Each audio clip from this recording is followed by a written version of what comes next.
Hey there, my name is Kelly Dale with Off the Beaded Path. Last week I showed you how to make some really cute herringbone bead caps. Today I want to show you how to take those bead caps and put them with a herringbone tube bead that I'm going to show you how to do today, and make a really simple, pretty necklace with it. This is one where you get the stitched look to it, but you get to basic string it. So it's a lot of fun. To do one of these herringbone tube beaded beads, I'm going to be using two colors of a size 11 seed bead. And they're going to coincide with the 15s that I used last week. So I'm going to be using an 11-0 galvanized gold. That's going to be my color A. My color B is going to be the topaz line seafoam, which is that really pretty like minty green, almost oceany green color. And that is going to be the B color. This is going to be the color you're going to see the most of actually in the tube. I'm also going to be using, again, the 1G thread. I'm using like the little minty green color, which I am just in love with right now. Somebody asked, do you need to pre-stretch it? The great thing about it, it's already waxed. It's already pre-conditioned, so I've not found a reason that you have to pre-stretch it, because everything that I've been doing is working out completely fine and wonderful. But I guess if you want to pre-stretch it, you can. But I'm going to be using about 24 inches for one beaded bead. So go ahead and get your needle threaded with your 24 inches and grab your two colors of size 11 seed beads, and we'll get started. So to start out, we're going to do a ladder stitch just like we did last week. So we're going to take two A's and go back up through the first A again. Hold that into place, and now I'm going to go down through the second A. To reinforce it one more time, I'm going to go up through the first A and then down through the second A. Pick up one A, go down through the second A,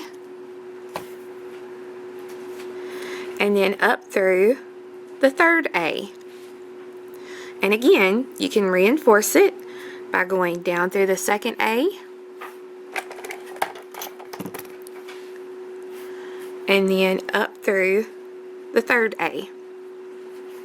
We're going to do this until we have 6 total. So pick up one, go back up through the third A, down through the fourth A, and then I'm going to reinforce it by going up through the third A and down through the fourth A one more time. Pick up an A, go down through the fourth A, up through the fifth A, and then reinforce it. And normally I wouldn't worry about reinforcing, but I don't really like to wax my thread anymore because I'm a really tight stitcher. If you're not a tight stitcher, you may want to throw your coat of wax on to your 1G thread. Now you can definitely use the fire line, that's not a problem. I'm just liking the 1G thread the more that I work with it. So right now there are 6 beads in my row. I'm going to fold the row together so that the 6th bead is next to the first bead.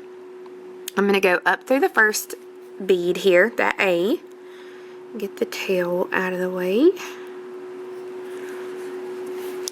go down through the 6th bead, and then up through the first one again. So you start out with the same little circle like we did last week in the herringbone bead caps. I'm going to pick up 2B and I'm going to go down through the A that's to the right.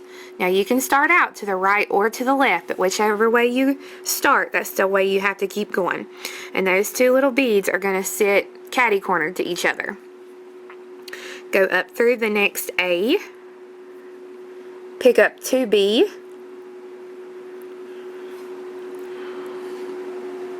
and go down through the next A.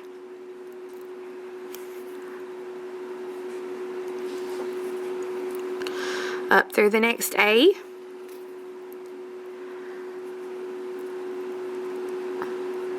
Pick up 2 A's and go down through the final A on that row.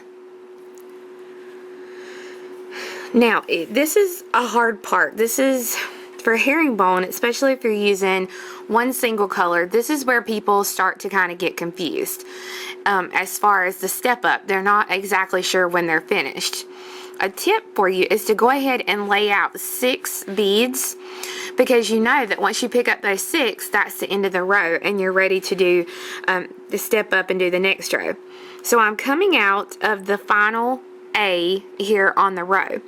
So I'm going to finish out the row by going through the next A, and then I'm going to step up so I can start a new row through the first B right above it. So I'm going through 2 beads here at one time and pull that thread. Now we'll pick up 2 A's, and remember, this is where I said, you know, you can lay out your little stash of 6. So we're going to go down through just the A, or sorry, the B. Okay, so I'm picking up 2 B's. I'm going down through just the top B. So I'm not going down through the whole stack, just the top B. Then I'll go up through the next B. We're not doing any increases like we did last week. We're just doing basic herringbone. Go down through the next B, just the top one. Don't go through the whole stack. Turn it. Go up through the next B. Pick up 2 B's and go through the next B. Now remember, at this point, I've added 6 B on this row. So I know that I'm ready to step up. So I do that by coming to the last bead on the row, which is going to be this one right here, and then stepping up through the first bead on the row I just finished. So you're going through 2 beads. Alright, so this is what it looks like so far. Now 2B, and go down through the next one, just the top one, not going down through the whole stack. Up through the next B, pick up 2B, go down through the next B,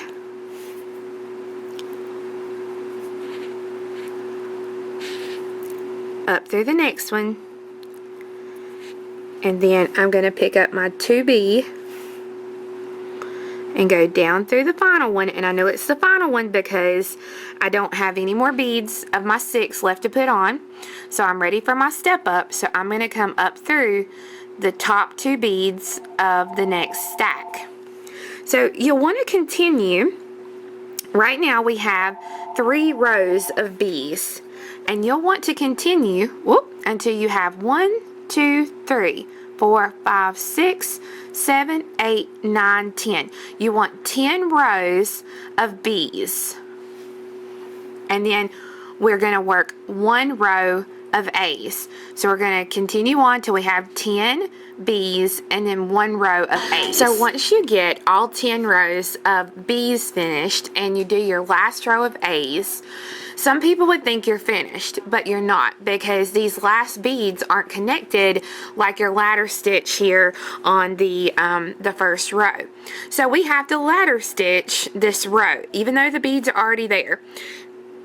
So just like we do, think about it, you come up through the first A, go down through the second A, and then back up through the first A again.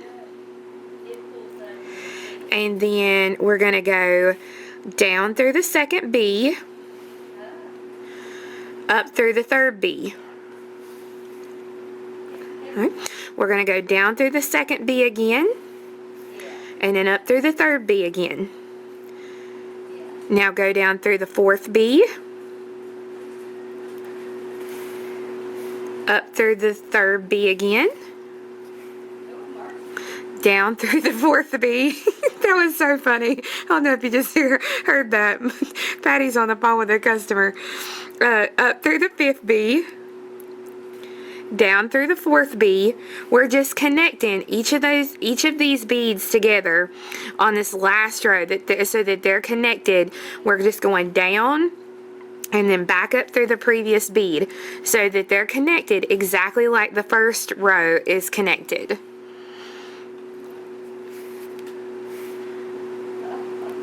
So once you get all the beads connected, it's going to look just like your first row that you had on down here at the bottom. Now, you don't really want to tie off the thread because anywhere you tie it off, you're going to see it. So the best thing to do is just to take your needle and run it straight down through the next row.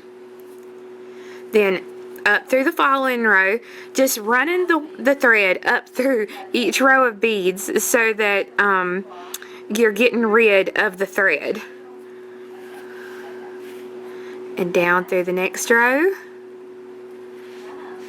And then up through the next. And you're just going to continue doing that until you've got rid of your thread.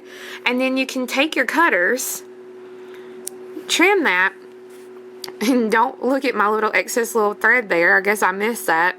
But now you have a simple beaded bead.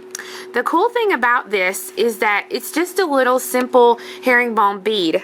But I got to show you what it looks like when you actually mix it. I've used a 10mm pearl, my bead caps from last week, and a 6mm bicone. And you can see I've not completely finished the necklace yet. It takes about 6 tubes on each row for the length that I like. But you can see how cool the tubes look with those bead caps and pearls to make a necklace that gives you that stitched effect. But we're actually going to string it on the beading wire, and you can put a clasp on it like you would normally do with a basic beaded necklace. So I hope you enjoyed learning how to make these simple herringbone tube beads. Now you can extend it and you can do a whole necklace just doing exactly what I showed you. I'm just not somebody who likes to use the 11s to do herringbone because I feel like it takes forever. So that's why I decided, hey, just break them up so it doesn't feel so monotonous. Yeah, monotonous. Started to say monogamous, and that's not the right word. But they're really simple. You've seen how quick that we did those. And here's what I've got done of my necklace so far. And it's going to be so pretty once I actually get it finished. The color pearls that I used today were cocoa. It's a 10mm cocoa. The 6mm bicones I used were a medium amethyst AB. It's a thunder polished crystal. I used the 11 and 15-0 galvanized gold, and I used the 11 and 15-0 inside color seafoam, topaz seafoam lined. So that's a mouthful. But we will have the pattern available for the tube beads on our website, which is offthebeadedpathbeadstore.com. And we will also have the kit for this specific color design. We will have it available on our website, which again is offthebeadedpathbeadstore.com. So be sure, if you make a necklace like this, or you make the little herringbone bead caps or the little tubes, make sure you post a picture either on our Facebook page or the closed Facebook group. So I hope you guys have a great time. Thank you for watching, and we'll see you again next week. Bye-bye.